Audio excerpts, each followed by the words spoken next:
hoje nós vamos mergulhar numa trajetória em que nós aprendemos que, na verdade, força não é carregar o mundo nas costas, mas viver com autenticidade. A minha convidada de hoje é sinônimo de coragem, competência e humanidade. Atualmente, ela é auditora-chefe no Conselho Administrativo de Defesa Econômica, tem uma carreira de mais de 30 anos na Controladoria Geral da União, é formada em contabilidade e química. Eu não sei o que uma coisa tem a ver com a outra, mas ela vai contar aqui pra gente.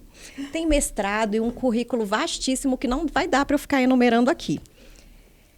Mas a história dela vai muito além desse currículo.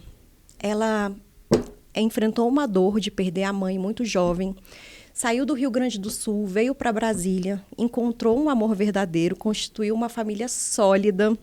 Hoje, ela está capitaneada em Portugal, mas ainda fica no Brasil exercendo suas funções, então ela se divide entre cá e lá. E ela está aqui para contar essa história para a gente, de superação, resiliência e muita competência.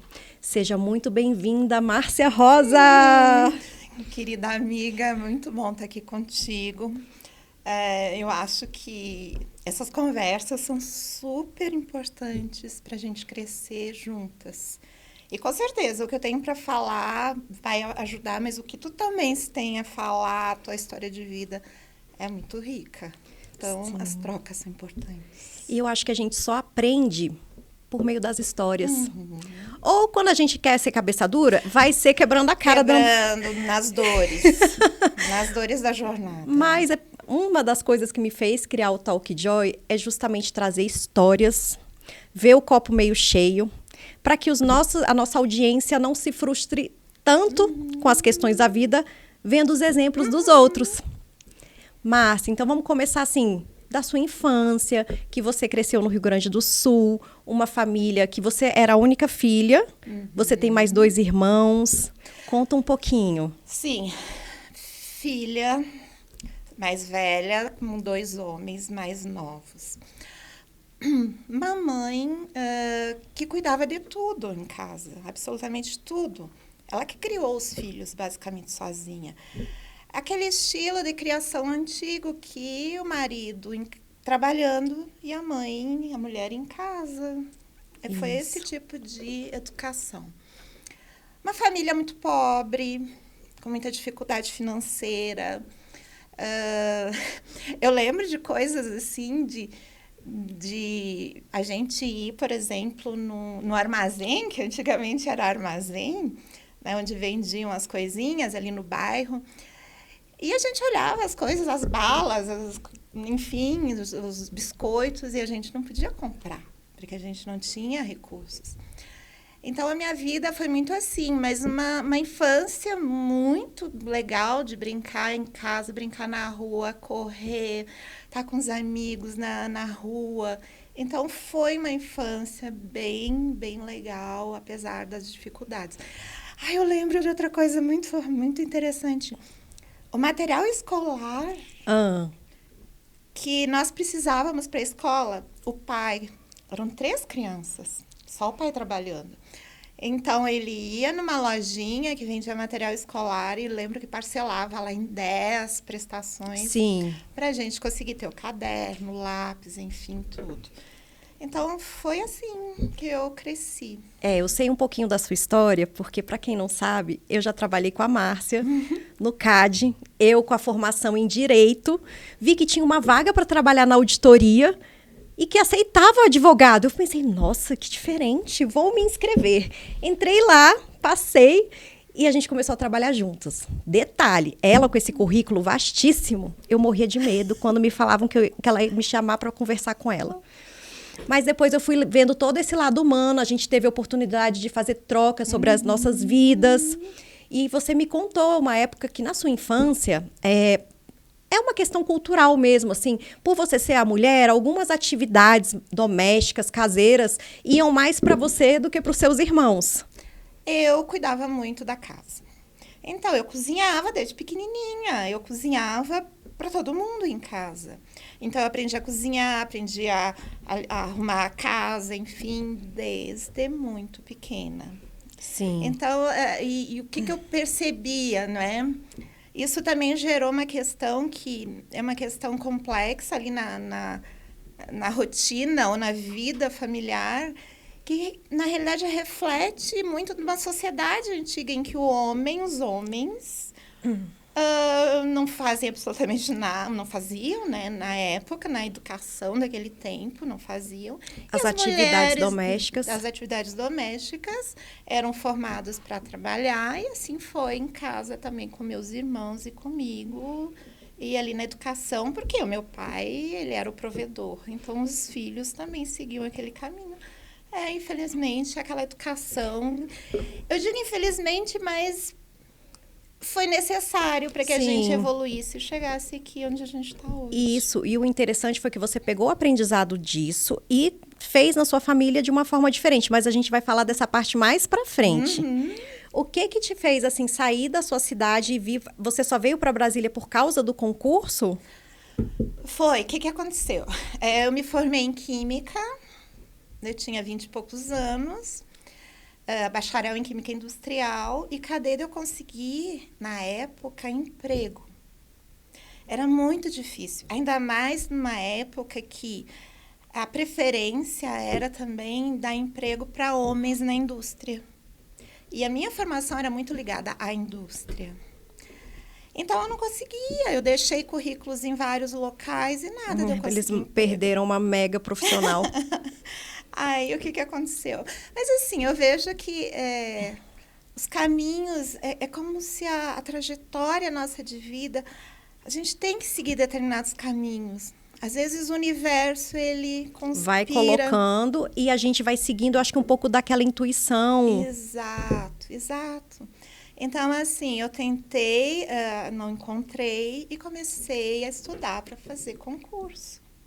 E nisso, os concursos que eram para Porto Alegre, eu quase passei, mas não consegui atingir a pontuação. E passei para um concurso de Brasília. E veio, então, vim, sozinha? Sozinha. Nunca tinha saído do Rio Grande do Sul. Praticamente nunca saía de casa, porque aquela educação mais antiga, né, de ficar mais em casa com os pais. A minha família morava longe, do interior, enfim. E eu vim sozinha e passei por muita coisa. Porque na época a gente ganhava muito pouco, Joyce, muito pouco.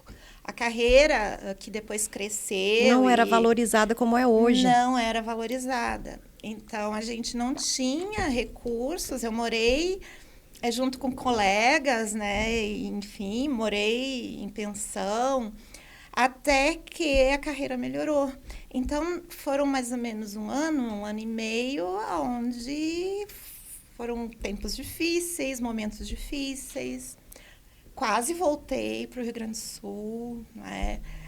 Mas aí eu digo, não, eu tô aqui, vou continuar. Já dei esse passo, deixa eu ficar. Então, foi assim a vinda, né? Foi muito decorrente dessa questão de eu não achar emprego na minha área no Rio Grande do Sul. E depois dessa peleja na carreira, eu sei que você conheceu o seu marido, que também era auditor. Sim, aí passaram-se alguns anos, conheci meu marido. Ele também é da CGU, ele estava separado na época, tinha tido uma primeira experiência de casamento. A gente namorou, passamos 4 anos namorando, cada um morando na sua casa, depois a gente casou. E foi uma coisa assim interessante, porque a gente casou já, ele com mais de 40, eu com 30 e alguma coisa. Então, assim, a gente já tinha passado por muita coisa. Já foi uma relação mais madura. Mais madura. Então, assim, a gente, desde o início, a gente trocava muito a experiência daquilo que a gente vivenciou, as dificuldades que a gente passou.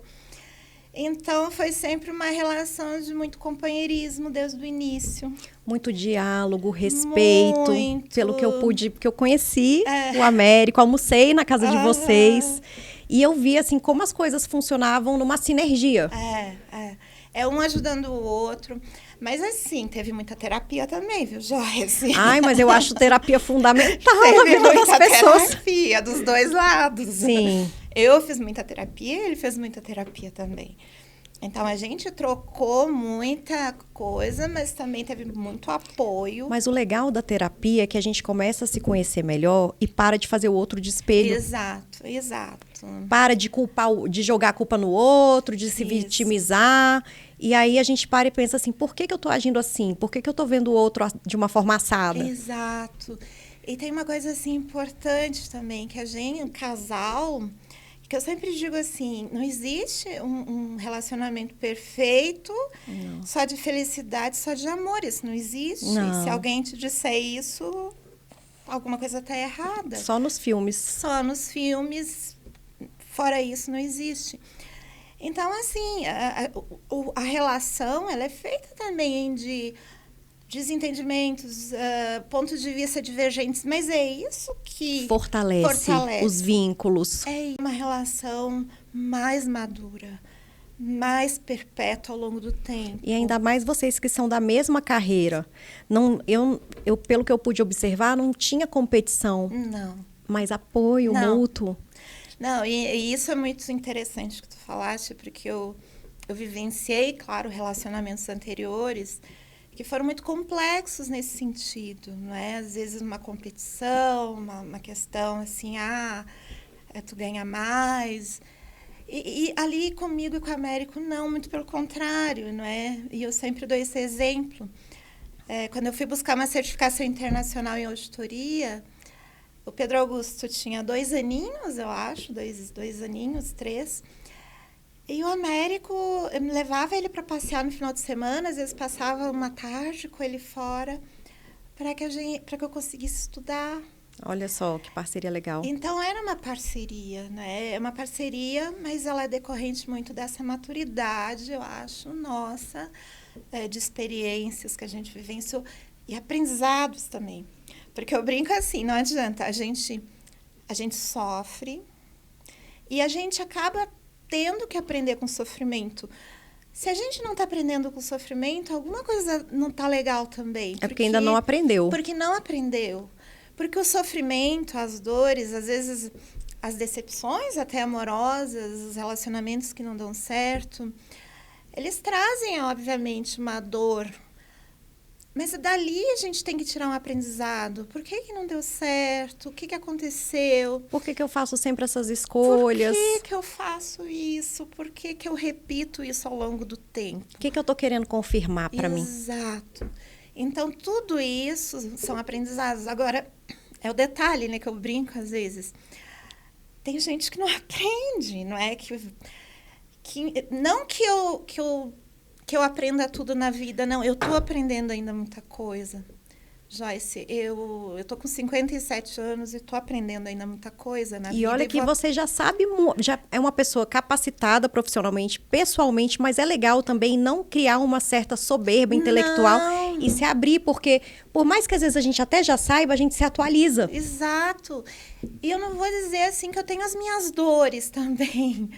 Tenho dores que ao longo da minha existência aqui, elas me marcaram. São cicatrizes que ficam no nosso espírito, no nosso emocional. Então, muitas dessas dores a gente tem que tratar ao longo de uma existência toda. Então, tenho sim dores, estou aprendendo muito ainda comigo mesma. Comigo, com as minhas emoções, com as minhas reações. A gente vai aprendendo. Porque a nossa tendência, às vezes, é tentar amortecer e não sentir Exato. a dor. Porque a gente... É ruim sentir dor, realmente. É ruim. Só que essa dor tá ali para sinalizar que alguma coisa não tá certa. Exato. Então, o que não tá certo? Então, vamos buscar. Vamos mergulhar. Por isso que é importante o autoconhecimento. Por mais difícil que seja, a gente mergulhar no nosso interior, olhar para a nossa criança. Sim. Cadê a nossa criança? A nossa criança está aqui. Está dentro de nós. Tá.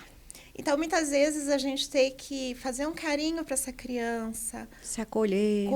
Ouvir essa criança. Então, essa trajetória, ela é importante na nossa vida. E isso nos ajuda nos relacionamentos, ajuda no relacionamento com os nossos parceiros, parceiras, com os nossos quem nos filhos, cerca, até no trabalho. Tu saber entender que aquela pessoa, às vezes, está no teu trabalho, ela não está correspondendo, porque ela tem um sofrimento ali na vida, alguma coisa está acontecendo.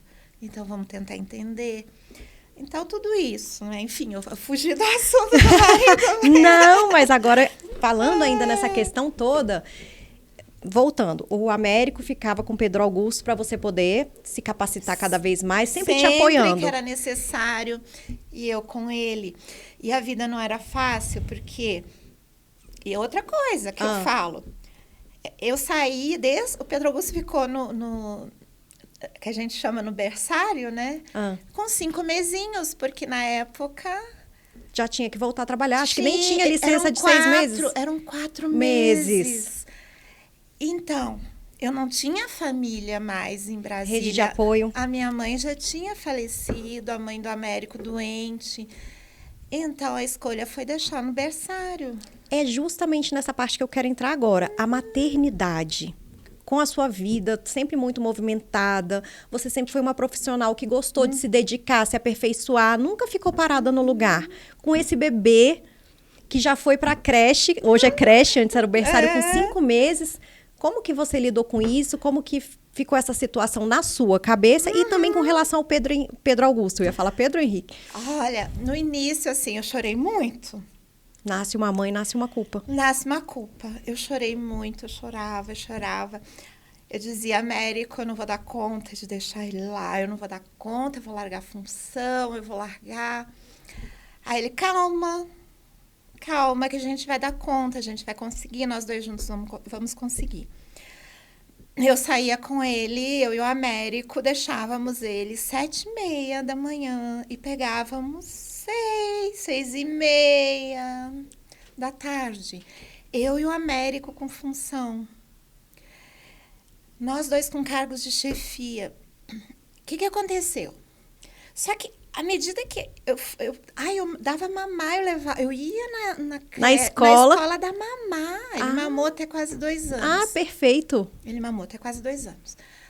Aí eu ficava pensando, não, mas peraí. Ele passa o dia lá e ele tá feliz. Ele sai, quando eu vou buscar ele, o Américo, nós dois, ele tá super feliz. É só observar o estado da criança. Ele tá feliz. Aí a gente leva ele para casa. Aí aquela coisa de banho. Só que o que a gente fazia? Dá atenção. Brinca, rola com ele, ouve, vê televisão, faz o que ele quer. Quer dizer, o tempo... Deixa ele ser criança e trazer a criança de vocês à tona. Exato, traz a criança. Aí, o que aconteceu? O que eu comecei a ver? Que eu, realizada como profissional, eu também dava mais entrega como mãe. Verdade. Porque eu estava feliz. Então, assim, o Pedro Augusto cresceu e ele é super companheiro nosso. Então, eu vejo que não houve ausência, muito pelo contrário. Ele cresceu com a nossa presença, com o nosso carinho, com o nosso amor, em tempo... De qualidade. De qualidade. Muita qualidade. Presença. Porque o que acontece? Muitas vezes as crianças estão em casa com os pais, só que naquele dia a dia, naquela confusão... Fica na televisão. Na televisão, no celular. Sim. Agora, se tu der para o teu filho, para tua filha... meia hora de intensidade, de rolar no chão. Olhar nos olhos, dar gargalhada juntos. Dar gargalhada, brincar, correr. Uma coisa que eu brincava muito com o Pedro Augusto, que ele gostava, correr pela casa. Então, isso ele lembra até hoje. Então, isso eu acho que ajuda a mulher a se realizar ao mesmo tempo como mãe e como profissional. Então, se tu me pergunta... Dá para fazer as duas coisas com qualidade? Dá. Eu acho que muito pior seria, eu não tenho dúvidas, é se eu abrisse mão de muita coisa na minha vida profissional e pessoal para me deter só em educação ou cuidado com ele, porque alguma coisa ia ficar faltando dentro de mim. Eu penso igual. Eu também não ia conseguir. Ia faltar alguma coisa. Agora, assim, nem todas as mulheres são iguais, né? Isso. Eu compreendo que muitas se sentem felizes ali assim, desse jeito. Eu tô falando... ou não tem escolha, Ou porque não tem com quem escolha, deixar. Exato. Pode ser um lugar de escolha, mas pode também ser um lugar de necessidade. E tem que viver e tá tudo certo até nesse momento. No presente é o que tem para ser feito. Exato. Então, a Márcia, ela se realizou como mãe. E eu digo que o meu melhor papel na vida é mãe. Ser mãe é o meu melhor. Melhor do que ser profissional, enfim. Para mim, o meu melhor papel é ser mãe. E como profissional e mãe ao mesmo tempo, para mim foi uma alegria. Foi uma felicidade. Eu me sinto... Mas dizem que o doutorado da maternidade é na adolescência do filho. Sim, e ele tá nessa fase. Aí, qual é a questão, né? Que eu sempre coloco assim para ele. Pedro Augusto, a mãe tá aqui. Eu tô aqui, ao teu alcance. Tu tá saindo pra vida. O que tu precisar... eu tô aqui. Seja como mãe, seja como amiga, seja como uma ouvinte, o que tu precisar, eu tô aqui. Então, eu acho que é isso, é se dispor, é dizer para ele, vai. A vida, eu não te coloquei no mundo para mim. Não foi para isso. Foi para te crescer como pessoa, como ser humano, para te evoluir. Mas para isso, conta comigo. Sim. Eu tô aqui. A gente se esforça, se dedica para o filho ser independente e feliz no futuro, mas sempre está ali. Sempre. De uma forma incondicional. Sempre. Eu acho que é isso mesmo. Sempre. E ainda tem aquela parte que o adolescente, eu acho que ele não tem consciência, mas ele vive um luto da infância para dar esse novo passo, ver o corpo tendo várias alterações, as meninas de um jeito, os meninos de outro, e lidar com essa bomba de hormônios ali, numa metamorfose, também não deve ser fácil. E eu acho que os pais muitas vezes ficam naquela coisa, mas cadê meu bebê? Cadê minha criança que estava comigo, que eu pegava na mão? Fazia tudo, agora não quer saber de mim, só quer saber dos amigos. Joyce, como é que a gente está lidando com isso, né? Quando dá para estar junto, a gente tenta dar a qualidade para estar junto. Ai, tá os três estão em casa. Se ele se dispor a estar conosco vendo um filme, ótimo. É coisa boa. Se ele se dispor a viajar conosco, que é cada vez mais difícil, que bom. Se não, nós dois vamos viajar. Ótimo, não pode deixar de viver para... Não, absolutamente não. A gente tem viajado, eu e a Américo, bastante. Cada vez que passa os anos, a idade vai avançando do Pedro Augusto. É óbvio que a gente vai ficando mais... espaçados com a em... presença. Exato. Então, a gente tem viajado mais. E isso tem sido muito bom. Muito bom para a relação. E muito bom também para que a gente volte com paz, com energia, para estar também com ele nesses períodos que ele está junto com a gente.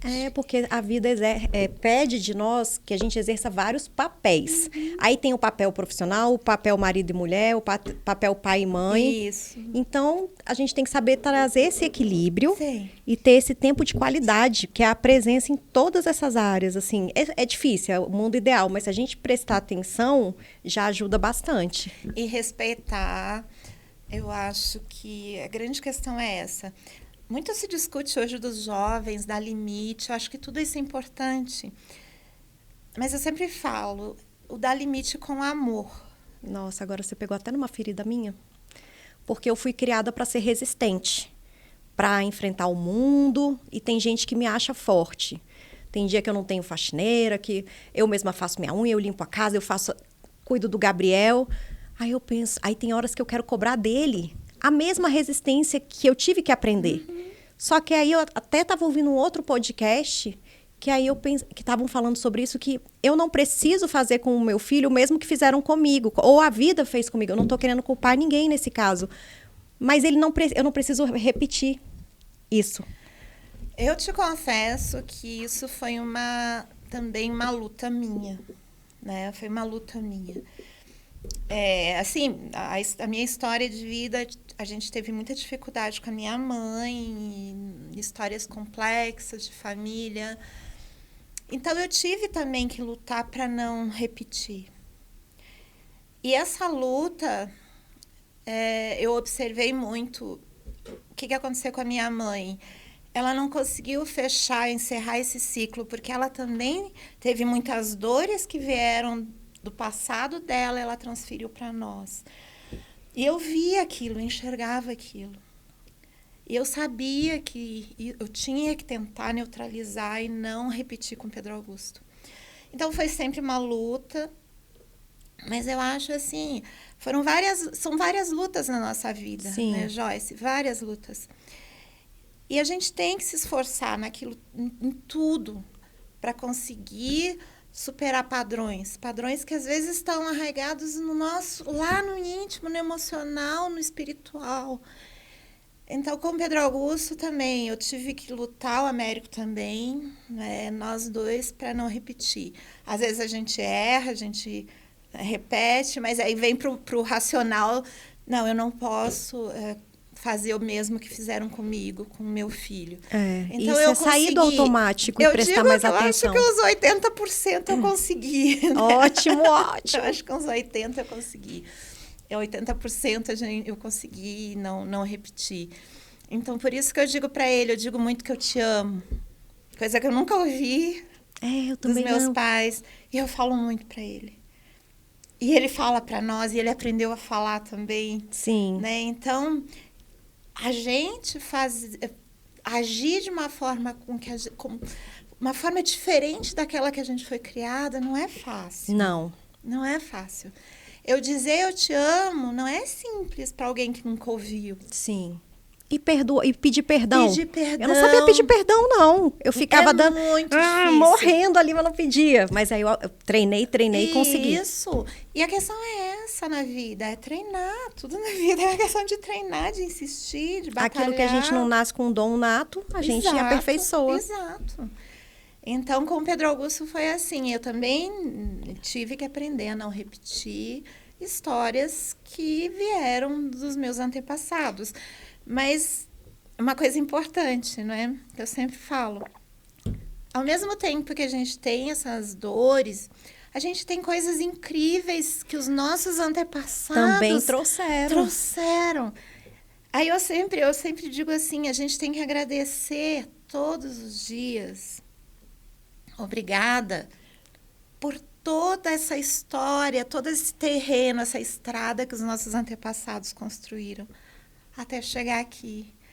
Porque se nós somos o que nós somos hoje... Vem de todas essas raízes. Essas raízes. Que a gente nem conhece, né, entre aspas, não conviveu com essas pessoas, esses seres, mas eles fizeram parte, eles estão aqui, né? Não, e às vezes um casal tem um filho. Aí esse filho, às vezes, nasce totalmente diferente. Tanto na aparência, quanto no jeito. E ele tá trazendo coisa que tá lá no DNA, exato, lá atrás. Exato. É por isso que eu acho que tenho certeza que a gente tem que ter esse respeito. Tem. Reverenciar. E mudar aquilo que não está mais se encaixando. Olhar para essas feridas, acolher e falar assim, agora vamos levantar a poeira. Agora vamos mudar, agora vamos aprender com isso. Isso. Né? Só que às vezes a gente também não traz essas cobranças só para o nosso núcleo familiar. A gente traz para as nossas amizades, no nosso profissional. Eu me cobro muito, quero ser controladora demais. Então, vira e mexe, eu tô levando isso para querer cobrar dos outros uma coisa que eu me cobro. Então, fazer essa diferenciação e falar, não, peraí, ouça as dores, né? Porque às vezes o que não dói para mim pode doer muito para o outro. Exato. Então, esse é o autoconhecimento que a gente tanto fala, não é? Isso dialoga com o lado profissional também. Porque eu sempre digo assim, o profissional, para ele ser um bom profissional, ele também precisa se autoconhecer. Porque no momento que ele está convivendo com outras pessoas no ambiente de trabalho, ele precisa entender as suas emoções. Por que ele reage de uma forma, às vezes, impulsiva, impaciente, até agressiva? É alguma coisa que está lhe incomodando. O que é? Então, esse autoconhecimento, ele serve para a vida como um todo. Não só a vida em família, mas a vida em sociedade, a vida no ambiente de trabalho. Então, o autoconhecer, eu acho que é a grande sacada hoje em dia, né? Quando a gente fala de profissão, que a gente fala que a tecnologia, ela está tomando conta da nossa vida. E hoje, os profissionais que se conhecem, sabem comunicar, sabem compreender o outro, têm empatia, são os profissionais também do futuro. Os que escutam. Os que escutam, os que olham e digam, não, mas ele é diferente. Por que ele é diferente? Ou ele é diferente mesmo? Será que ele é diferente? Não, ele não é diferente. É um comportamento que ele tem que eu preciso compreender. O diferente sou eu, não é ele. Então, tudo isso, né, eu acho que é importante quando a gente fala de vida, de história, de aprender com os nossos antepassados, com as nossas origens, né, com tudo isso. E a gente estava aqui conversando muito mergulhada nessa parte de autoconhecimento, mas eu lembrei muito de quando nós trabalhamos juntas no CAD. Lá tem assuntos sobre concorrência, tem direito, tem investigação, tem a tecnologia da informação e na qualidade de auditora, você tem que entrar, se infiltrar em todas essas áreas. E o que eu achei bem legal é que a minha concepção de auditoria era totalmente errada, porque eu imaginava que era algo mais ligado à fiscalização, relatórios, números, esses parâmetros, indicadores. Tem os indicadores, que eu até tive dificuldade, mas isso é só um detalhe. Esse poder mesmo de se comunicar, de conversar com as pessoas, com as áreas, entrevistar. Por exemplo, quando eu entrei lá, você tinha feito uma auditoria que teve muito sucesso na área de TI, de tecnologia da informação. E nenhuma de vocês era da área de TI. Conta um pouquinho como que é fazer essa dinâmica para poder. E vocês faziam uma gestão de riscos, levantando o que podia ser risco, davam sugestões de melhoras. E com isso, esse encontro de forças fazia com que o trabalho saísse ótimo. Porque eu vejo assim, né? No trabalho, a gente tem talentos, né? A gente tem vários talentos ali que são os componentes da equipe. Primeiro ponto é tu saber olhar para as pessoas e identificar o talento dela. E o talento, às vezes, eu digo que não é o diploma que ela tem, simplesmente. É o que ela tem de melhor para dar para oferecer naquele trabalho. Então, a primeira coisa é essa, olhar os talentos. Segundo, a comunicação. A comunicação ela é chave, porque quando a gente vai fazer uma auditoria, ninguém é doutor no processo que vai ser analisado, avaliado, como TI. Quem é o doutor é quem é responsável ali pelo processo. O auditor, ele tem que entender isso, compreender isso e saber perguntar. Chegar e dizer, eu preciso entender, tu me explica? Me explica como é que funciona. Me mostra como é que funciona, para que eu consiga entender e possa te ajudar de repente. Por quê?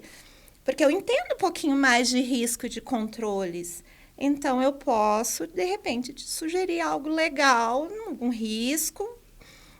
Eu posso sugerir um controle para esse risco.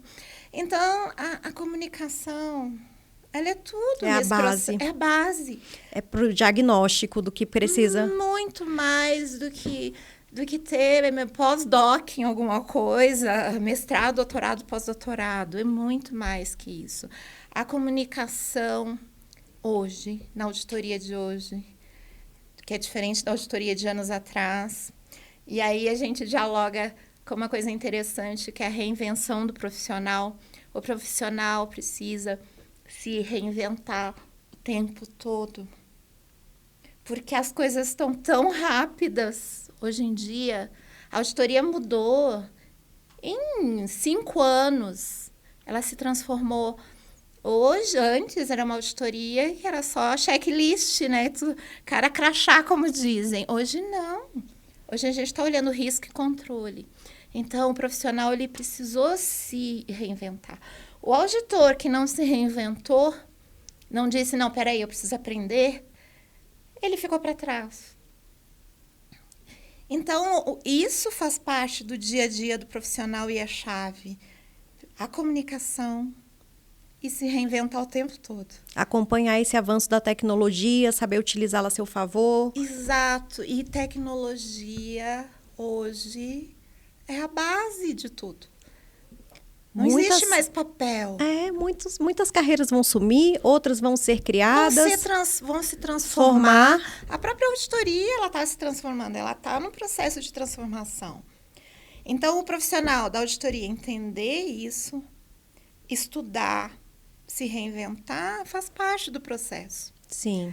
E uma coisa importante também, que eu acho super interessante, e isso eu lembro de uma colega minha auditora, isso me gravou.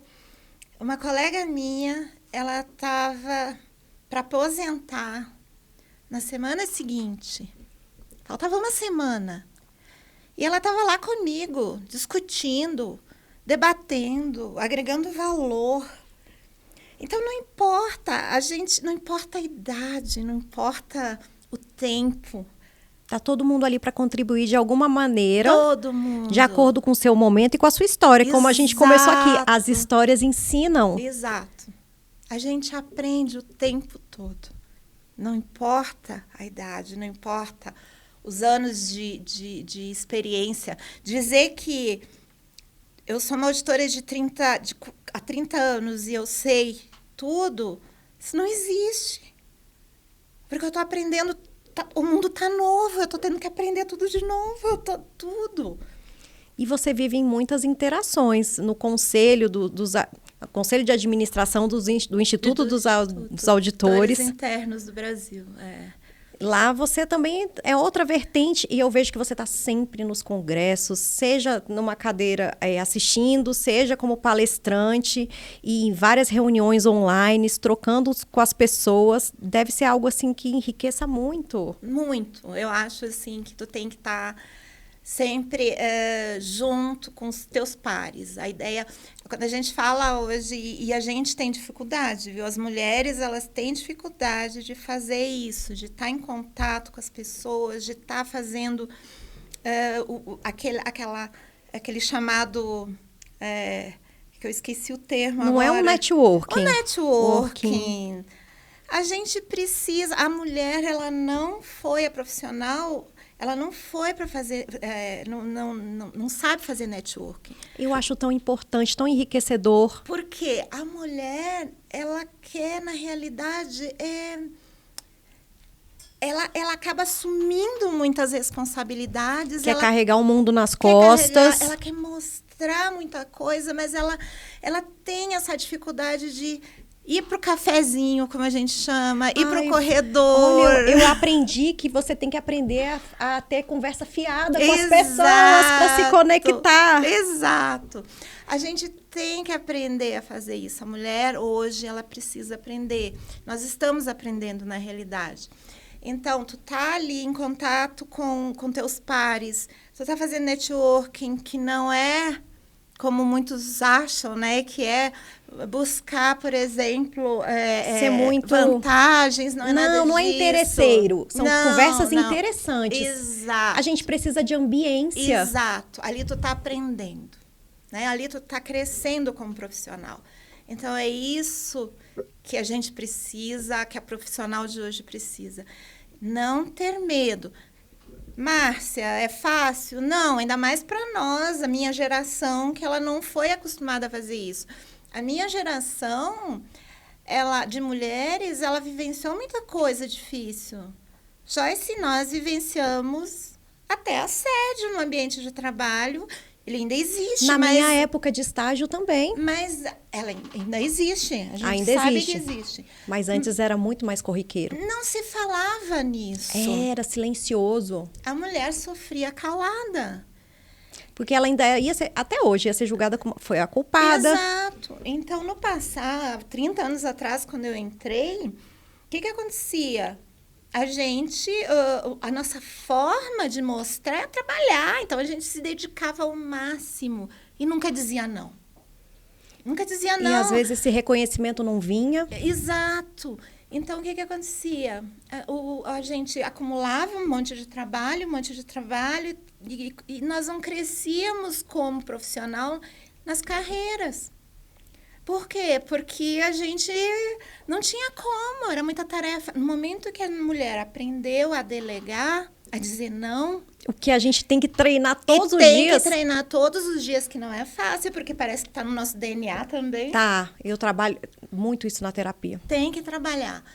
Então, no momento que a gente está aprendendo, as mulheres estão se colocando aí. Conselho de administração, presidente de conselho de administração, ministras, secretárias. E nem por isso elas têm que se masculinizar. Não. Nós continuamos sendo femininas, continuamos sendo... Exercendo os nossos outros papéis. Os outros papéis, que envolve a família, envolve amigos, que são importantes da nossa vida, são fundamentais. Nosso marido, nosso companheiro, companheira, enfim, filhos e tudo mais, espiritual também, que eu acho... Tem uma questão que não envolve religião, não é questão de religião, mas... Espiritualidade mesmo. Espiritualidade. Não vamos dar nome nem colocar numa caixinha. Exato, não é? Então, todas essas facetas, elas são relevantes na nossa vida. Né? E elas precisam ser desenvolvidas. Sim, e trabalhadas. Perfeito. Mas agora eu quero tocar numa parte que eu estava louca para conversar também, que é essa mudança para Portugal. Como que vocês fizeram? Porque eu tinha ido visitar, você morava numa casa maravilhosa, setor de mansões, eu fui lá almoçar uma vez, foi super bem recebida. Eu fiquei assim, nossa, que sonho.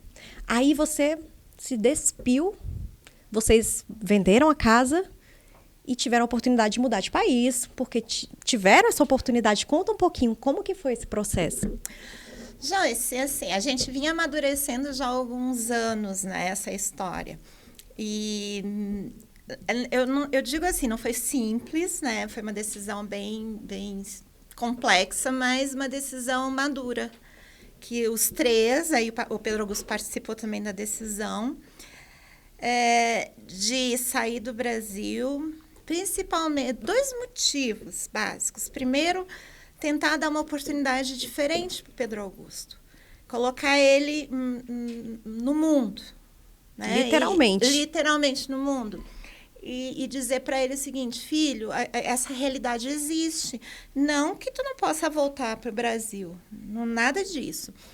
Mas vamos ver se tu vai gostar, o que tu vai ver, se tu vai seguir aqui ou vai voltar para o Brasil. Então, esse foi um ponto. Outro é que o Américo já estava aposentado, que, por sinal, aposentou novo, aposentou. Verdade. Ele acabou aposentando novo, porque ele tinha tempo das Forças Armadas. E o Américo aposentado e disse, vamos tentar ver esse mundo. Como é que é esse mundo lá fora? Vendemos absolutamente tudo. A gente foi com 6 malas. Nossa. 6 malas. Foi um trabalho de desapego e virada de chave. Foi total. Virada de chave. A gente desapegou de tudo. Roupa, tudo. Só uma coisa que eu não abri mão foram as roupinhas do Pedro Augusto, de neném, aquelas coisas que mãe gosta. E as fotos e tudo mais. Desapegamos de tudo e fomos morar num apartamento de 3 quartos, onde a gente tem meu escritório e tudo mais lá. Mas, assim, uma vida totalmente diferente, que a gente estava acostumada. Só que o que acontece, não é? Primeiro, o Pedro Augusto tem liberdade muito maior do que tem aqui no Brasil. O que acontecia? Até para ir no shopping, éramos nós que levávamos. Escola, de carro, medo, cuidado, Pedro Augusto, cuidado, tem isso, tem aquilo, violência, não sei o quê. Lá ele está livre. Ele sai, ele vai de bicicleta para a escola, vai para a academia a pé, pega o trem. Vocês não moram em Lisboa? Não, a gente está numa cidade... Ela pertence a Lisboa, chama Cascais. Ah, já fui lá! Muito bom! Parece um Rio de Janeiro melhorado. Não é eu tô trocando, não. Não, é uma vila, só que a gente não mora na vila. A gente mora Tem praia ainda, sim, maravilhoso. Sim, é perto da praia e tudo mais. Eu vivo assim, né? Eu vivo lá e cá. Agora eu tô no Brasil e eu vou tirando licença, férias, enfim. Aí eu vou pra lá e volto pra cá pra trabalhar. Mas assim, é outra vida. Tu anda... Para te dar um exemplo, assim, a gente mora perto de um parque que eu adoro andar com o nosso cachorrinho, Thorin. É um parque que tem um lago, tem pato, galinha, pavão. E as pessoas estão ali, sabe, no meio respirando e curtindo aquele momento. Qual é a grande diferença que eu vejo, não é? A gente teve que aprender a desacelerar. Mas era isso que eu estava sentindo aqui agora. Eu ia te falar, a minha impressão é que aqui a nossa vida acaba sendo muito acelerada. Muito. E lá vocês entraram num outro flow. Ritmo. Outro.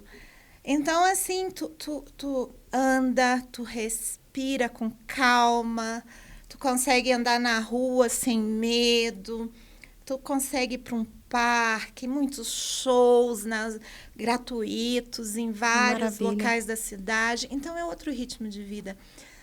Aí, se tu me perguntar se tu tá gostando, eu digo que eu tô amando. É uma experiência incrível. E eu olho pro Pedro Augusto, ele tá acessando coisas que ele não acessava aqui. Principalmente, andar, se movimentar sem medo. Eu acho que isso não tem preço. Não. Para mim, não tem preço. Liberdade. A liberdade só fica abaixo da vida pro direito. Exato. Então, assim, o meu filho ir para a escola e eu tá tranquila em casa. Ele foi a pé, de bicicleta, menos de 1 quilômetro. De lá foi para academia e eu tô tranquila em casa. Márcia, mas quando chegou lá, você por acaso sofreu algum tipo de discriminação dos portugueses com relação aos brasileiros? Nenhuma. Olha só. Absolutamente nenhuma. Acontecem algumas coisas que a gente ouve, mas são coisas muito pontuais. Muito pontuais. E não sofremos absolutamente nada. O Pedro Augusto foi muito bem acolhido na escola, tem amigos, sai com os amigos. Joga basquete na rua, porque tem quadras, ele adora jogar basquete com os amigos na rua. Não sofremos nada, Joyce. Lá tem muitos imigrantes de outros países? Muitos. Portugal, ele acolhe muito imigrante. Agora tem um processo que eles estão fechando um pouco, principalmente para aqueles que vão em busca de trabalho, né? Então, antes eles abriram demais o leque, e entrou todo mundo que quiser entrar para procurar emprego, mesmo sem ter ainda nenhum em vista. Agora não. Agora, para te entrar para procurar emprego, tu não entra, tu tem que já ter um emprego garantido. No nosso caso, como o Américo entrou, a gente entrou com visto de aposentado dele, ele aposentou e eles têm... porque eles recebem muitos aposentados, né? Porque Portugal é um país que tem um clima muito mais ameno. Sim. Do que os outros países da Europa. Sim. Então, muitas pessoas, imigrantes, aposentados, vão para lá de outros países. E muitos também... muitas pessoas que vão para um trabalho remoto como nômade digital. É muita gente. É a nova realidade do mundo. É muita gente em Portugal, muita. E, assim, os outros países da Europa também. Agora, a Espanha está se abrindo também para os imigrantes, um processo bem interessante. E a Espanha é um país também apaixonante, um povo muito alegre. Então, assim, é uma vida diferente, é uma experiência única. É muito interessante tu andar na rua e estar ouvindo aquelas... várias línguas, então é uma coisa instigante. Pedro Augusto já está falando com um pouquinho de sotaque? Não. Ele disse que não vai falar, porque ele é brasileiro. Vamos ver, agora se ele vai bancar isso. Não, o Américo já. Já? Já. O Pedro Augusto, não. Eu disse, mãe, eu sou brasileiro, eu vou falar sempre como brasileiro. Pois eu também, Pedro Augusto. Mas, assim, é uma experiência muito legal. E você Muito. deve receber contato de várias pessoas que querem saber como que é essa transição. Sim, sim, demais, demais. Às vezes eu estou fazendo algum curso, enfim, eu conversando com alguém e falo que a gente está vivendo essa experiência e me perguntam como é que tá. E sempre essa pergunta, vocês foram bem recebidos? Sempre bem recebidos, sempre. O sistema de saúde nos acolheu, a gente... Lá vocês não precisam ter plano de saúde. Não, precisa ou não precisa? Como é que é? Não, a gente tem um seguro-saúde, mas a gente praticamente não usa, porque nós fomos acolhidos pelo sistema de saúde. Então, a gente tem, por exemplo, médico de família. Que legal. A gente tem médico de família. Então, tem todo um processo que diferente do Brasil, né? E tem as escolas também, eles oferecem ensino público de boa qualidade. O Pedro Augusto estuda numa escola pública. É uma escola bastante antiga e ele, assim, a gente diz assim que o estudo lá é um pouco diferente do Brasil, né? Eles são muito exigentes, por exemplo, com a matemática. Eu ia me dar mal lá, porque eu gostava de humanas. Então, assim, desde pequenininho eles aprendem matemática, tanto que o Pedro Augusto teve que entrar no reforço de matemática. Então, o nível de exigência das escolas públicas é muito grande, o nível é muito forte. Mas, assim, Pedro Augusto, graças a Deus, está bem, teve que entrar no reforço, mas as escolas não tem tanta diferença entre público e privado. Ah, isso é muito bom. Não tem tanta diferença. E não é difícil para acessar a escola pública? Não.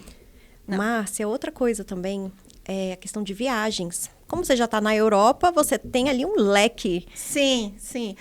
Como que você está assim, se segurando, né? Porque eu acho que eu ia ficar doida com tanta possibilidade.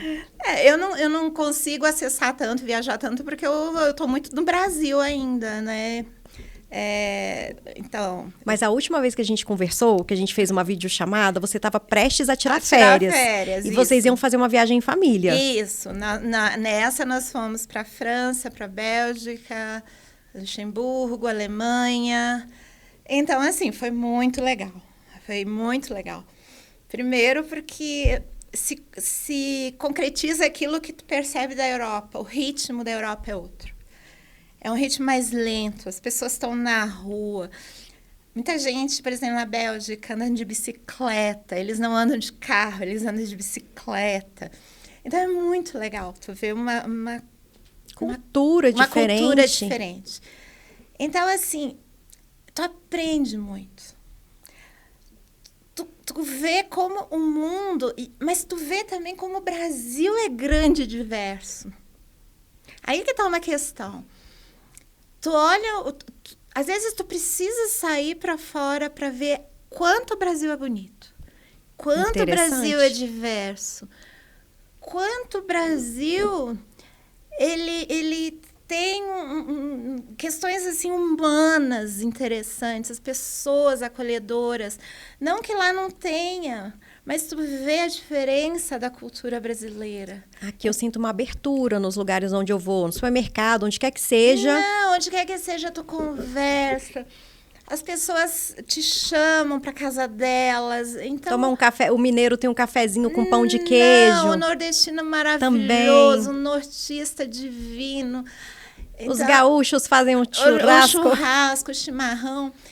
Então, eu que conheço muito do Brasil, já viajei muito para o norte, para o nordeste, tu vê como o brasileiro é acolhedor. O europeu é diferente, mas assim também é bonito, é uma cultura, né? É uma cultura incrível, uma cultura antiga, uma cultura bela. Então, assim, eu digo que não tem nada melhor ou mais bonito que o outro, não. É novidade, é diferença. São características diferentes. São aprendizados diferentes, são histórias diferentes. Mas é bonito tu aprender essas histórias lá de fora. Porque eu acho que isso mexe com a nossa neuroplasticidade cerebral. Mexe. Eu acho que quanto mais tu viaja, quanto mais tu conhece, o teu cérebro se abre. Sim, porque ele está sendo estimulado Exato. a conviver em espaços e com pessoas diferentes. Então, assim, foi muito legal a viagem. A gente tenta, sempre quando eu tiro férias, a gente... Agora, em dezembro, eu vou estar de férias, então... Já tem alguma na mira, no radar? Não, a gente que gostaria de ir para um lugar para passar o Natal. Um lugar com muita neve. Ah, que legal. Que tivesse um mercado de Natal bem legal. Então, o Américo está procurando. O Américo está procurando. Então, assim, acaba que para viabilizar essas viagens, já estando lá é muito bom, porque tem vários tipos de transporte. Ah, não. Tem avião, ônibus. Ali tu te locomove com muita facilidade. O que acontece?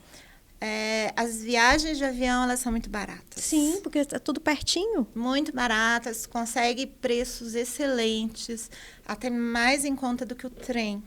O trem acaba saindo mais, às vezes, mais caro determinados trechos. Porque acaba virando uma coisa meio... aquela coisa que a gente vê nos filmes. Mas o trem é apaixonante. É uma experiência. É apaixonante, é muito bonito. A viagem de trem é lindíssima. E para quem mora na Europa e viaja, vocês costumam se hospedar em hotéis, em Airbnb? Como que vocês...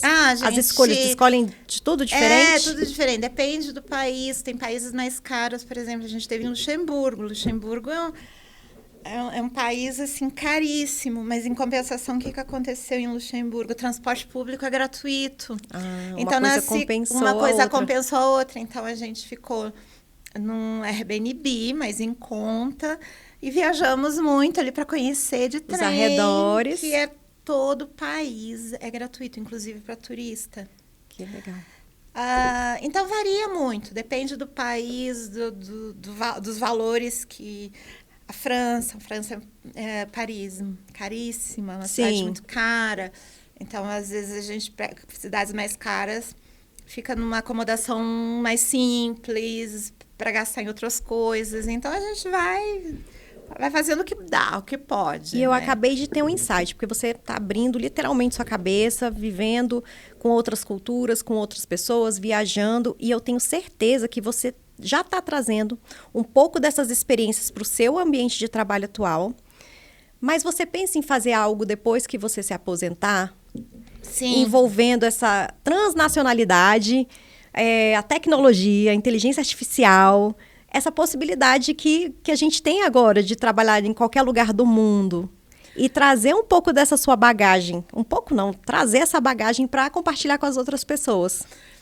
Pois é, Joyce, eu estou num desafio de vida, né? Porque faltam 2 anos, até acho que menos de 2 anos para aposentar. Estou na reta final. Quero me aposentar, não quero ficar. Mas eu quero descobrir algo para fazer. E é claro que eu vou pedir ajuda para a Joyce também, né? Porque a Joyce Estamos juntas. Mas o que eu percebo, né? Aquilo... Foi uma experiência de vida que eu tive, desde a saída de casa, tudo que eu passei, tudo que eu construí. E eu não gostaria de simplesmente fechar a porta, ir embora e virar as costas para tudo isso.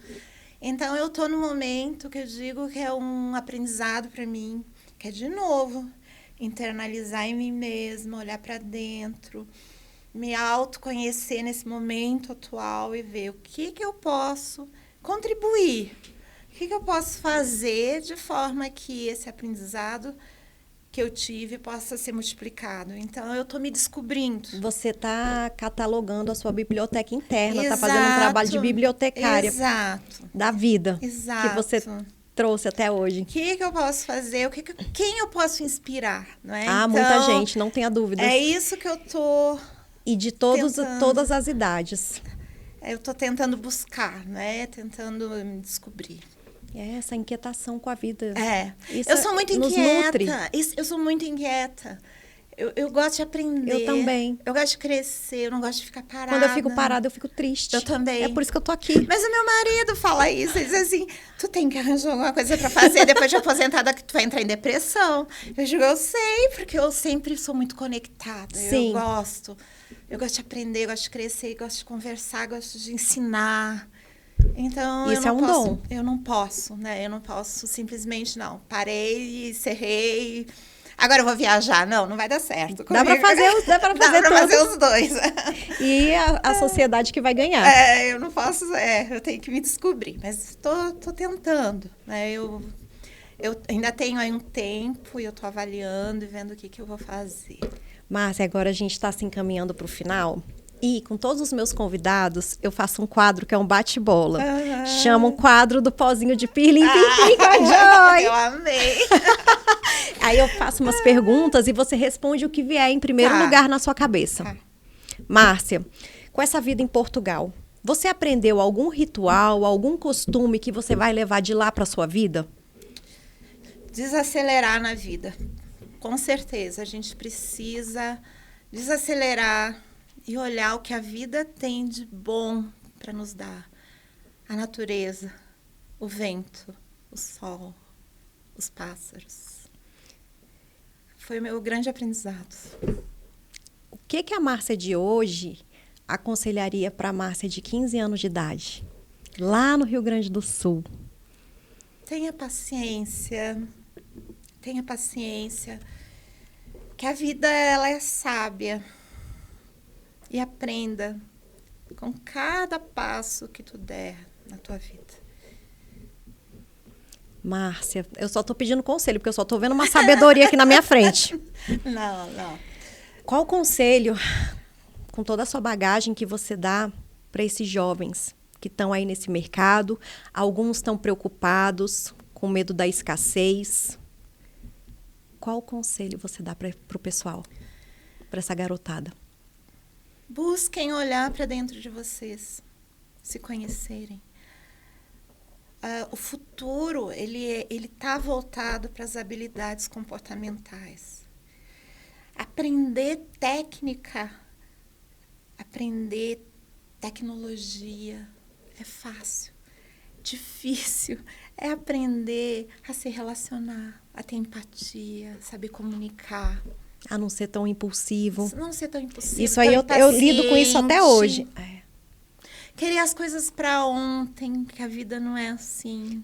A gente acha que vai ser do ponto A ao Z de uma linhazinha reta. Não ela é dá uns assim, nós assim. Não é. Então, aprenda a ter paciência na vida. Aprenda a respeitar aquele que já está num processo de vida mais adiantado que o seu. Aprenda com ele. A não se comparar também. Não se compare. Se colocar numa posição de aprendiz. Isso. E troca.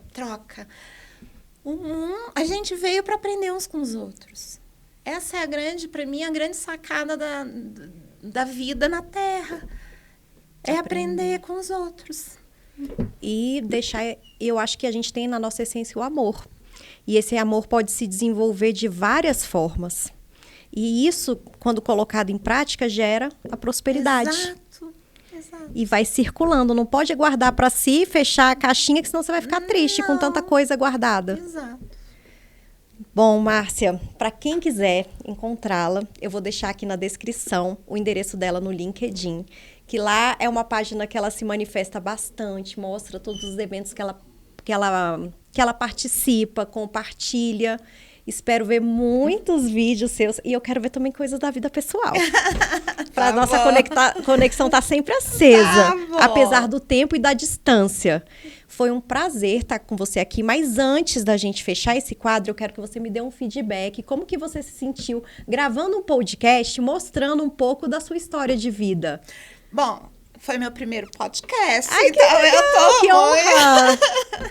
Eu tô muito feliz. Eu acho assim que essa troca e o uso da tecnologia para que o conhecimento se multiplique é uma coisa fantástica. Eu participar disso, eu fico muito feliz e te agradeço profundamente por essa oportunidade que me foi dada. Eu tô tão feliz. A gente ia marcar um café, eu falei, não. Ao invés de um café, que tal a gente sentar para bater papo e gravar e registrar? Amei. Porque dica boa a gente não guarda, a gente compartilha. E para você que tá em casa, que assistiu esse podcast aqui imperdível, já salva. Compartilha com aquele seu amigo, com a sua amiga, com seu tio, com a sua prima, que esses aqui vão ser conselhos valiosíssimos e você não pode guardar isso só para si. Compartilha, se inscreva no canal, que em breve nós teremos outros episódios tão enriquecedores quanto. Márcia, muito obrigada, foi uma honra, mais uma vez. Eu que agradeço a oportunidade. Eu vou sair daqui mais enriquecida por esse nosso papo. E com certeza eu aprendi também. Maravilhosa. Obrigada. Beijo. Beijo.